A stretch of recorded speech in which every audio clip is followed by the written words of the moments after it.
네, 여러분 안녕하세요. 2021년도 38회 관세사 2차 시험 무역실무 기출문제 해설 특강을 시작하도록 하겠습니다.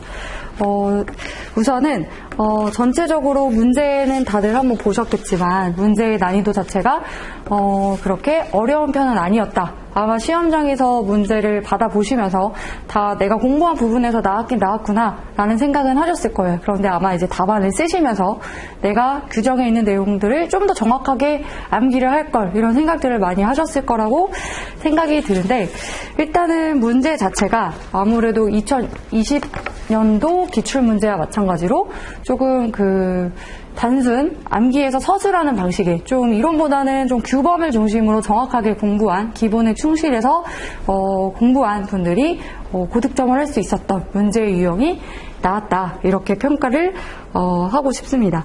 일단은 전체적으로 우리가 총 6문제잖아요. 그래서 6문제 중에서 대부분이 그렇게 강조하고 중요하다라고 우리 모두가 같이 생각했던 UCP 600, CISG, 그리고 인커텀즈라고 하는 것들을 중심으로 문제가 나왔다는 점, 그리고 특히 50점 문제가 가장 궁금했는데 50점 문제는 운송협약, 특히 항공운송과 관련된 몬트리올 협약에서 중점적으로 문제가 출제가 되었습니다. 그래서 여러분들이 전부 고생하셔서 모두 답안을 잘 쓰셨겠지만 한번 어떻게 답안을 써야 우리가 제대로 점수를 받을 수 있을 것이냐 한번 같이 보도록 할게요. 일단은 첫 번째 문제부터 한번 보도록 하겠습니다. 일단은 문제가 굉장히 구체적이고 디테일하게 출제가 되었어요. 물음을 3가지로 두고 있고, 그쵸? 그리고 이 물음 안에서도 굉장히 구체적으로 쓸 것을 정확하게 요구하고 있기 때문에 문제에서 물어보는 내용을 중점적으로 답안을 썼어야 했다는 점, 그리고 문제 배점 자체가 10점, 그쵸? 20점, 20점. 그래서 우리가 원래 50점 문제를 준비를 할 때 사전에 이제 우리가 서론이라고 하는 것도 생각을 해봤었고 결론이라고 하는 것들을 생각해보면서 원래 문제에서 물어보는 것들을 본론에 넣는 것들이 이제 과거 관세사 2차 시험 무역실무 답안 작성의 일반적인 룰이었는데 작년부터인가 이제 점수의 배점 자체가 이렇게 명확하게 진행이 되다 보니까 우리가 서론이나 본론이라고 하는 것들을 신경 쓰지 않고 물음에 대한 답변만 정확하게 쓰면은 충분히 50점을 획득할 수가 있는 문제였다라는 점을 기억을 해주시면 좋을 것 같아요. 그래서 일단은 문제 물음 1번부터 보게 되면은 3가지를 물어보고 있죠. 재정의 목적, 그리고 각 장의 제목을 써라, 그리고 적용 범위를 써라, 이렇게 문제가 나왔는데, 일단은 재정 목적이라고 하는 것을 보게 되면은 우리가 이제 몬트리올 협약이라고 하는 것들이 기존에 있었던 항공운송과 관련된 협약들이 있었죠. 그래서 우리가 그것들을 이제 바르샤바 체제다, 이런 것들을 수업 시간에 말씀을 드렸는데, 그러한 것들에 대해서 항공운송과 관련된 국제협약에 대해서 어떻게 보면은 단일화, 통일화를 하기 위한 작업이다 라는 것들에 대해서 언급이 되어 있어야 하고, 그리고 중요한 것은 이제 소비자에 대한 어떤 보상과 관련해서도 답안을 써주셔야 되는 거죠. 그래서 제가 정리한 답안에 있는 내용들을 보게 되면은 중요한 부분은 결국에는 기존에 있던 바르샤바 협약을 현대화하고 통합해서 단일 협약의 문서를 만들기 위한 것 중에 하나다라는 것과, 그 다음에 공평한 손해배상을 목표로 한 소비자의 이익 추구를 목적으로 일단은 제정이 되었다라는 내용. 그래서 어느 정도의 기본적인 방향과 취지가 나오면은 일정한 점수를 받으실 수가 있으셨을 것이고, 그 다음에 각 장의 제목, 이거 같은 경우에도 우리 교재에서 정리가 되어 있었고 수업 시간에도 언급을 했던 내용이기도 해요. 그래서 각 장의 제목을 한번 암기를 해 놓으신 사람들은 아마 웃으면서 쓰셨을 거고, 내가 조금 더 기억은 나지 않았겠지만 그래도 기본적으로 우리가 협약에서 공부한 그 내용들을 떠올리시면서 공란으로 두지는 않으셨을 거예요. 최대한 끌어다가 잘 쓰셨을 것이라고 생각이 들고, 그 다음에 이제 적용 범위 같은 경우에는 우리가 운송과 관련된 협약을 하면서 중요하다라고 말씀을 드렸던 부분이기도 하고, 우리가 이 협약에서 1조 1항에 나와 있는 내용이기 때문에 아마 다들 정확하게 잘 쓰셨을 것이라고 믿습니다. 네. 그래서 이렇게 10점 문제에 대한 답안을 작성을 하고, 그다음에 물음 2번 같은 경우에도 마찬가지죠. 중요하게 우리가 공부를 다 했던 책임, 그리고 면책과 관련된 사유를 써라. 그런데 문제에서도 구체적으로 3가지를 쓰고 면책 사유 4가지를 쓰라는 거예요. 그래서 정확하게 뭐 책임과 관련되어서 이렇게 뭉뚱그려 쓰는 것이 아니라 우리 협장에서 나와 있는 그대로 명확하게 답안을 써야 충분한 점수를 받으실 수가 있으셨을 거다라고 파악이 됩니다. 그래서 화물의 파괴, 분실, 손상과 관련된 부분, 화물의 연착과 관련된 부분, 그 다음에 승객의 그 사망과 부상과 관련된 내용들에 대해서 명확하게 구분해서 쓰고, 면책의 사유에 대해서도 4가지를 규정에 있는 그대로를 써주시면은 점수를 받으실 수가 있으셨을 거다. 그리고 이제 청구 기한, 그리고 제소 기한을 쓰는 것 같은 경우에도, 보면은, 문제를 정확하게 잘 읽어야 되는 이유, 가로 열고 2가지를 정하고 있죠. 뭐냐면, 위탁수 화물과 화물, 에 대해서 쓰라고 나와 있어요. 그래서 답안을 쓰실 때도 이것들이 명확하게 구분되어서 답안들에서 나타나도록 해야 됩니다. 그래서 제가 제시드리는 그 모범 답안에 있는 내용을 한번 보시면 좋을 것 같고, 그 다음에 제소기한 같은 경우에도 구체적으로 써주시면 되는 거겠죠. 그 다음에 이제 마지막 문제 같은 경우에는 사실 부대 요금과 관련해서 이거는 이제 이론과 관련된 부분이기는 하죠. 그래서 6가지를 써라 이런 문제가 나왔어요. 근데 6가지인 거 대비 사실 점수 배점이 굉장히 커요. 그렇기 때문에 일단은 6가지는 분명히 쓰셨어야 했고, 그쵸? 그리고 그 6가지에 대한 설명도 쓰셨어야 했어요. 그래서 내가 갑자기 6가지가 모두 다 기억이 안 난다고 하더라도 그것을 공란으로 두는 것이 아니라 우리가 알고 있는 어떤 항공운송의 흐름상 부대 운임으로 들어갈 수 있는 게 무엇일까를 생각을 해서, 만약에 뭐 명칭 자체는 조금 틀렸더라도 그러한 부대 운임에 대한 설명이 부합한다면 일정한 점수를 받으실 수 있으셨을 거다. 그래서 항상 문제를 볼 때는 점수에 대한 배점을 한번 확인하고 내가 답안을 구성한 것들에 대해서 접근을 해야 될 필요가 있겠다. 이렇게 보면은 네, 좋을 것 같아요.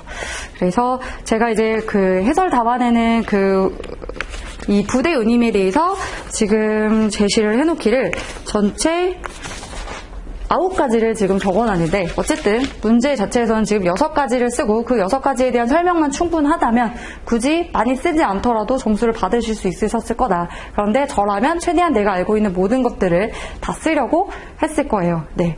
그래서 이 부분들을 한번 봐주시고, 일단은 50점 문제는 이러합니다. 그리고 넘어가서 2번 문제.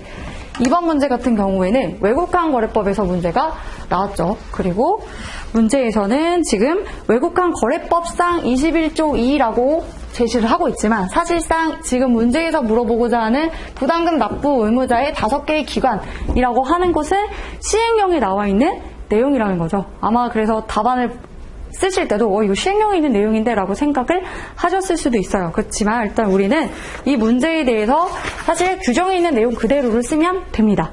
그래서 규정에서는 6가지를 정하고 있죠. 그래서 그 중에서 규정에 있는 내용들은 6가지가 아니지만 지금 문제에서는 5가지만 쓰면은 충분히 배점을 받을 수가 있다. 그래서 아마 한 항목당 2점씩 배점이 되어 있었을 거예요. 그리고 문제에서는 분명히 이렇게 항목에 있는 것들을 제외하라고 했다. 그래서 너무 긴장해서 또 문제를 끝까지 읽지 않으시고 답안을 막 적으시면서 네, 이런 것들은 써도 결국에는 제외하라고 했기 때문에 점수 배점이 되지 않는다는 거. 네. 그 다음에 이제 문제 3번으로 넘어가 보겠습니다. 문제 3번을 보게 되면은 비엔나 협약에서 승낙의 기간에 관해서 다음의 물음에 답하시오 라고 해서, 우리가 청약과 승낙에 대해서는 그렇게 중요하다라고 모두가 알고 있었기 때문에 이 부분도 아마 대부분의 수험생들이 답안을 잘 쓰셨을 것 같아요. 그렇기 때문에 최대한 CISG에 있는 내용들을 정확하게 놓치지 않고 쓰는 것이 좋겠다. 여기서는 조금 일정 부분만 빼먹더라도 점수에 대한 배점이 굉장히 차이가 날 수 있는 부분이에요. 그래서 기본적으로 승낙의 기간에 대한 결정과 관련해서는 우리가 CISG 18조 2항에 나와 있죠. 18조 2항에 나와 있는 내용을 대해서 3가지를 명확하게 나누어서 쓰는 거죠. 당사자가 합의를 한 경우, 당사자의 합의가 청약자가 기간을 지정을 한 경우와 그렇지 않은 경우가 있을 것이고, 그 다음에 구두의 청약 같은 경우에 어떠한지 이렇게 경우의 수를 나누어서 명확하게 써줄 필요가 있을 것이다. 그리고 물음 2 같은 경우에는 점수 6점이 배점이 되어 있어요. 그래서 통신 수단별로 이러한 기산일에 대해서 정확하게 답안을 써 나가시면은 충분히 10점을 받으실 수 있었을 것이다. 그 다음에 이제 문제 4번으로 넘어가겠습니다. 문제 4번은 UCP 600에서 문제가 나왔어요. 그리고 명확하게 이것 또한 질문을 굉장히 구체적으로 하고 있습니다. 단순히 브릿지 서류에 대한 것들을 쓰라가 아니라 그 안에서도 어떤 것들을 써야 하는지 물음을 정확하게 나눠놓고 있다. 그래서 16조에 있는 내용들에 대해서 우리가 물음 1번에서 물어보고자 하는 교섭의 가능성과 교섭의 기간에 대해서도 규정에 있는 내용을 그대로 써주시면 되는 부분이었다. 그리고 물음 2에서 말하는 브릿지 서류의 거절 통지에 포함될 내용, 이것도 UCP 600에서 정확하게 나눠놓고 있는 내용이죠. 그래서 이 부분에 대해서도 6가지를 모두 다 써주셔야 충분히 점수를 받으실 수가 있었을 것이다. 그래서 전반적으로 문제 자체가 우리가 답안을 서술할 때 시간을 계속 본다거나 그러지는 않으셨을 거예요. 아마 답안을 다 쓰고 나서도 시간이 분명히 남았을 거라고 생각이 드는데, 이제 대외무역법 문제도 한번 보겠습니다. 대외무역법에서는 어떤 부분이 나왔냐? 수출입 승인의 유효기간을 달리 정할 수 있는 사유 4가지를 쓰세요? 라고 물어봤죠. 그래서 이거는 우리가 지금 대외무역법 시행령에서 문제가 나왔습니다. 그래서 우리가 사실 수업 시간에 외국간 거래법과 그 다음에 대외무역법을 공부를 하면서 일단은 제가 중요하게 말씀드렸던 법 그리고 시행령 을 중점적으로 제가 공부하라고 말씀을 드렸었고, 규정 같은 경우에는 주요 규정을 중심으로만 공부를 하면 된다라고 말씀을 드렸는데, 실제로 올해 시험 같은 경우에는 이제 시행령 선에서 규정을 묻는 문제는 출제가 되지 않았다는 거. 그래서 대부분 두 문제가 시행령을 중심으로 있다는 문제가 출제가 되었고, 일단은 유효기간을 달리 정할 수 있는 사유가 머릿속에 떠올렸을 거예요. 그런데 이때는 사유 4가지만 쓰는 것이 아니라 어쨌든 유효기간을 달리 정할 수 있는 경우라고 하는 것이 법에서 어떻게 서술하고 있는지도 명확하게 답안을 서술을 해줘야 된다는 거죠. 그래서 산업통상부 장관은 대외무역법 11조 제4번 단서에 따라서 다음에 어느 하나에 해당하는 경우에는 수출입 승인의 유효기간을 달리라고 하는 것들은 뭐냐? 1년 미만이거나 혹은 최장 2년의 범위 내에서 정할 수 있다. 이렇게 답안을 써주셨어야지만 했다. 그래서 아마 답안 작성의 시간이 부족하지 않았기 때문에 이런 내용들도 다 서술을 하지 않으셨을까 싶은데, 일단은 이렇게 쓰면은 우리가 10점을 획득할 수가 있는 문제였습니다. 그리고 우리 마지막 문제죠. 그래서 우리가 1번부터 이제 5번까지의 문제들이 어떻게 보면은 주요 규정들에 있는 내용을 굉장히 정확하게 서술하는 방식의 문제 유형이었다면, 사실 6번 문제 같은 경우에는 제 생각에는 이것도 어떻게 보면 인권탐지에 있는 내용을 그대로 단순 암기해서 쓰라고 하는 거 아닌가라고 볼 수 있지만, 이렇게 아마 좀 당황하셨을 수도 있었을 거예요. 이렇게 합의가 있는 경우와 합의가 없는 경우를 나눠놓고 그 안에서도 서술해야 되는 것들을 굳이 왜 나눴는지에 대한 것들에 대해서 의문이 있었다면 분명히 이 내용에 대해서 아직 충분히 이해가 되지 않으셨을 것이다. 그런데 명확하게 이해를 하고 계신 분들은 이 문제에 대한 취지를 이제 이해를 하셨겠죠. 그래서 이게 우리가 이제 인권텀즈가 올해 시험에 나올 가능성이 굉장히 높다라고 말씀을 드렸었는데, 인권텀즈 이제 2020으로 넘어오게 되면서 우리가 새롭게 언급을 하게 된, 어떻게 보면 하나의 개정된 내용 중에 하나이기도 했어요. 어떤 것이 이 복수의 운송인이라고 하는 것들에 대한 언급이 기존에는 없었는데, 실무적으로 이제 운송을 하면서 인권텀즈 규칙상 복수의 운송인이 개입이 되는 경우들이 있기 때문에, 특히 그 중에서도 문제에서는 CIF 규칙에 중점적으로 문제에서 답안을 서술할 것을 요구를 하고 있구나라는 것들을 일단 이해를 해 주셔야 되는 거겠죠. 그래서 우리가 복수의 운송인이라고 하는 거에 대한 개념은 이제 수업 시간에 정리를 한 부분이 있을 것인데, 여기서 일단은 답안은 서술을 말 그대로 이제 물음을 나누어서 답안을 서술을 해주시면 되고, 복수에 똑같이 물어보고 있어요. 복수의 운송인이 존재하는 구간, 복수의 운송인이 존재하는 운송 구간, 이게 어떤 의도이냐라고 생각을 해보면, 일단 우리 인권텀즈에서 CIF 규칙이라고 하는 것은, 그쵸? 이거는 선적지 인도 조건이죠. 왜냐면 위험이 어디서 이전이 된다? 위험은 선적지에서 이전이 되니까. 근데 단지 매도인이 목적지까지 발생하는 운임에 대해서만 운송 계약을 체결하고 운임을 부담을 해주는 조건이잖아요. 그쵸? 그렇게 되면은 그런 점과 일단 첫 번째 특징, 그리고 두 번째는 CIF라고 하는 것들이 우리가 두 가지로 나눠주고 있었죠. 그래서 이것이 해상운송, 단일 해상운송에 적합한 운송 규칙이라는 점을 먼저 생각을 해보게 된다면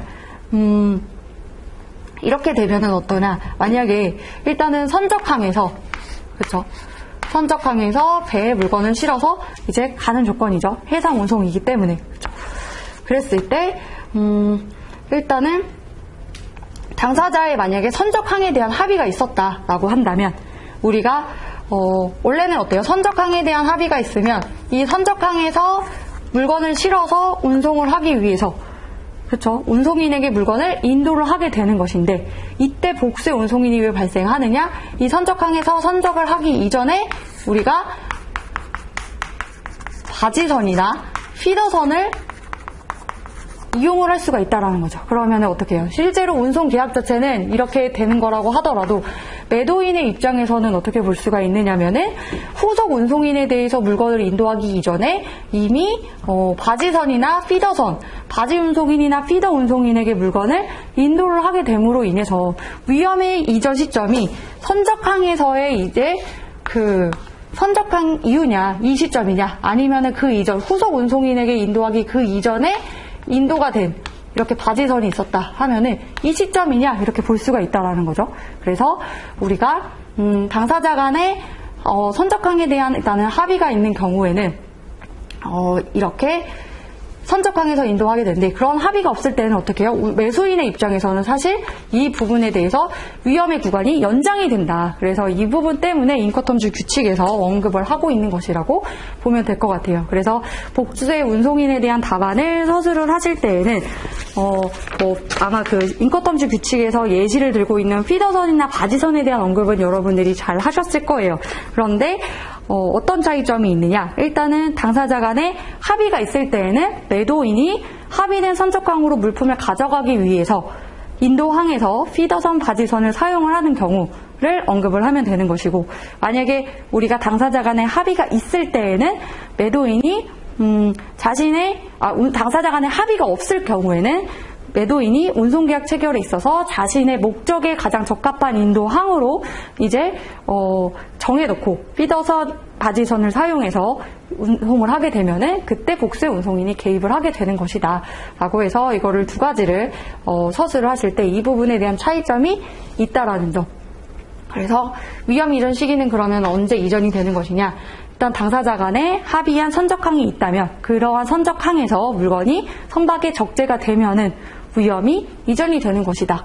그런데 만약에 합의가 없을 때는 그럴 때는 어떻게 되는 것이냐 라고 하는 부분에 대해서는 답안을 서술을 하실 때 어떻게 되냐면 최초의 운송인에게, 우리가 제1의 운송인, 최초 운송인 이렇게 표현을 하죠. 그랬을 때 인도되는 때에 위험이 이전하게 되는 것이고 결국에는 매수인의 입장에서는 구간이 증가를 하게 되는 것이다. 그래서 최종적으로 그걸 물어보고자 하는 것은 뭐예요? 위험 부담 시점에 대해서 연장하는 방법. 이 연장이라는 것은 뭐냐면 이 시점이 아니라 매수인의 입장에서는 사실 이 부분에 대해서 명확히 할 필요가 있다는 거죠. 그래서 당사자 간에 이 부분에 대해서 통지를 해주고 매수인이 계약 내용상 명확하게 명시를 해야지만 이러한 복수의 운송인에 따른 위험의 증가 부분을 줄일 수가 있을 것이다. 이렇게 이해를 해주시면 될 것 같아요. 그래서 인커텀즈에서는 여러 가지 예시를 들어서 설명을 하고 있는데 그것들을 무조건 막연하게 외워서 답안을 서술하는 사람보다는 이렇게 답안에서 요구하는 대로 명확하게 항목들을 나누어서 서술을 하는 것이 훨씬 효과적인 답안이 되었을 것이다. 이렇게 생각이 듭니다. 그래서 어쨌든 문제 6번 자체는 다른 문제들에 비해서 좀 이해를 하고 있는지에 대해서 체크하기 위한 문제가 아니었을까 이렇게 생각이 들고 네.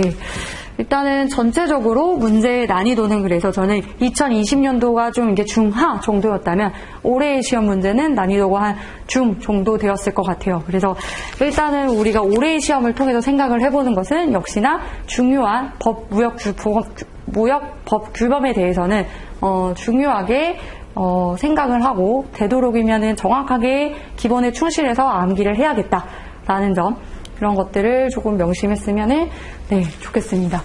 그래서 일단은 앞으로 우리 시험 준비하시는 분들은 이런 기출 문제를 통해서 우리가 앞으로 어떻게 공부할지 방향을 잘 잡으시고, 또 이번에 시험을 혼신의 힘을 다해서 다 보신 분들은 아마 이제 합격자 발표 나올 때까지 굉장히 생각이 많이 들 거예요. 어떤 날은 내가 합격일 것 같고 어떤 날은 떨어질 것 같고 이런 생각들이 많겠지만 우리가 그렇게 고민을 한다고 해서 결과가 달라지는 것은 아니에요. 결국 정말 열심히 노력하신 분들은 그만큼의 이제 좋은 결과가 있을 것이기 때문에 조금 그래도 내가 잘 본 것 같다 라는 생각이 조금 들면은 좀 그동안에 이제 힘든 수학 기간을 뒤로하고 좀 휴식을 취하시고, 근데 내가 아무리 봐도 나는 합격선인가 멀겠다 하는 분들은 빨리 내년도 시험을 준비를 하시는 게 좋겠죠.